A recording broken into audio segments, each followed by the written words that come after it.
Bienvenida o bienvenido a este curso de ecografía clínica.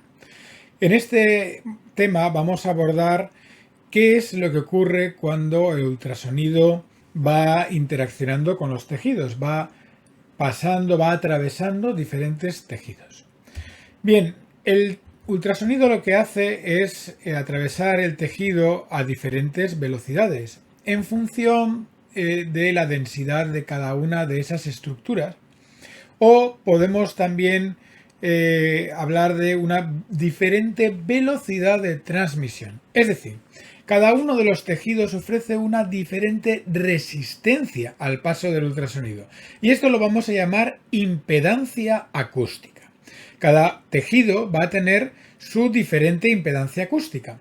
Aquí tenemos una representación de las densidades de cada uno de los tejidos, que es una de las variables que influye en esas diferentes impedancias acústicas. Como veis, tejidos hechos de metal, como el hueso, tienen una densidad mayor que otros menos densos, como el cerebro, el músculo o el agua, el líquido. Una excepción muy llamativa a esto es el comportamiento del aire. El aire es algo que es muy poco denso, pero interfiere de una forma muy llamativa con la propagación del sonido. El resto de las estructuras, generalmente, a mayor densidad, menor velocidad de paso del ultrasonido y mayor impedancia acústica.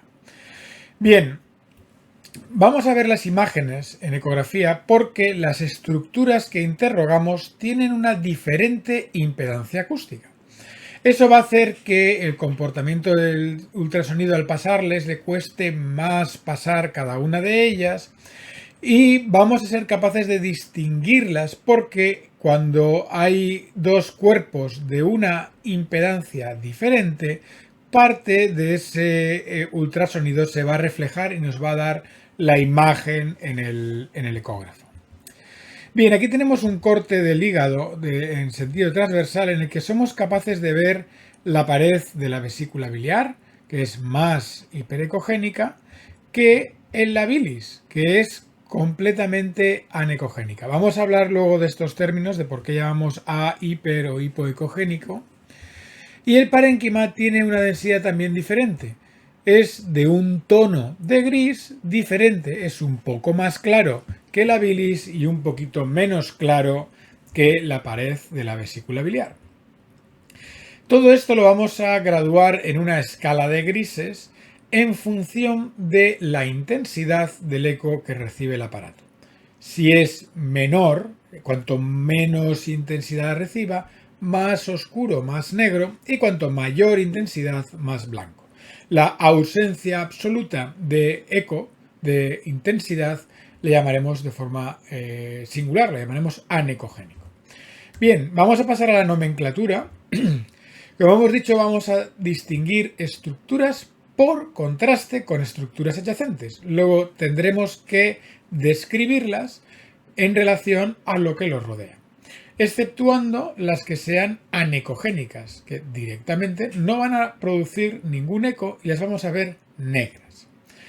Ese es el caso, por ejemplo, del agua, el líquido, la sangre, la bilis, la orina, todos esos líquidos no ofrecen ninguna resistencia al paso del ultrasonido. No hay una interfase, es un medio muy homogéneo y entonces no se producen ecos, no rebotan ecos hacia el transductor de su interior.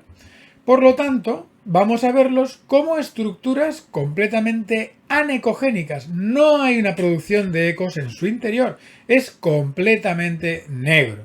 Este quiste de mi bazo está lleno de líquido, luego no genera ningún eco a su través y eso también nos permite distinguir estructuras que son líquidas.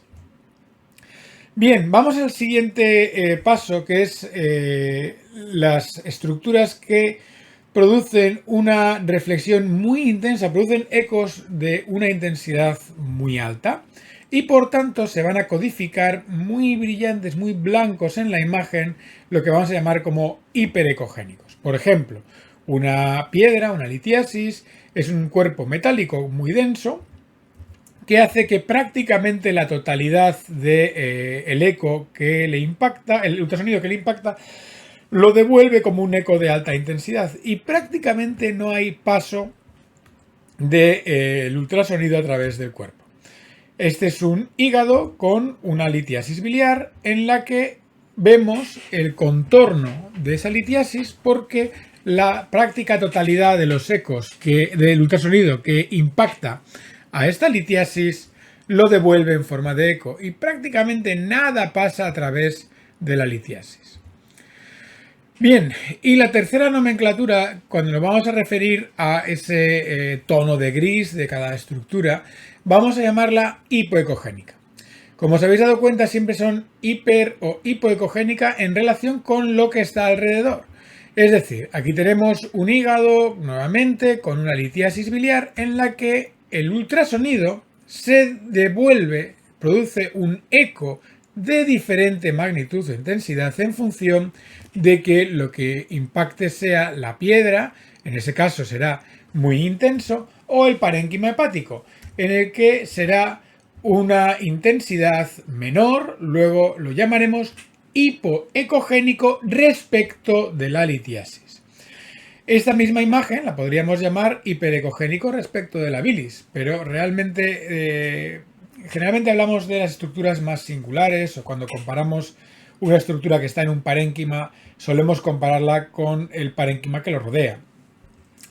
Bien, el comportamiento del sonido cuando atraviesa un medio es, como hemos visto antes, cuando existe un medio, existe el contacto de dos medios de impedancias acústicas diferentes, que llamamos interfase, hay parte de ese ultrasonido que se refleja y parte que lo atraviesa y en cada interfase que vaya encontrando se va reflejando ecos.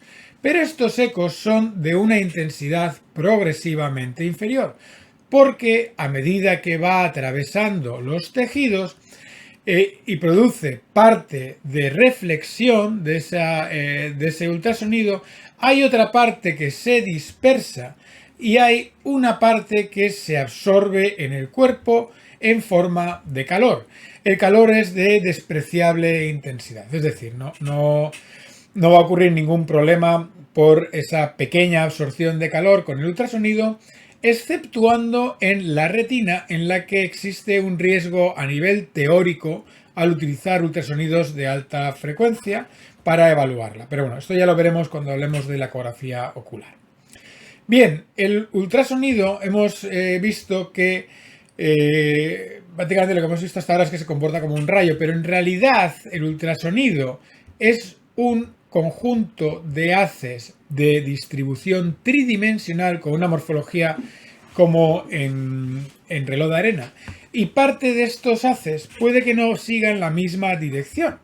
Y al impactar en estructuras de diferente naturaleza, en interfaces de diferente naturaleza, puede que cambien la dirección. Y esto se llama refracción y produzcan ecos en una diferente ángulo y confundan a la máquina y nos den lugar a imágenes, artefactos que veremos más adelante cómo se representan.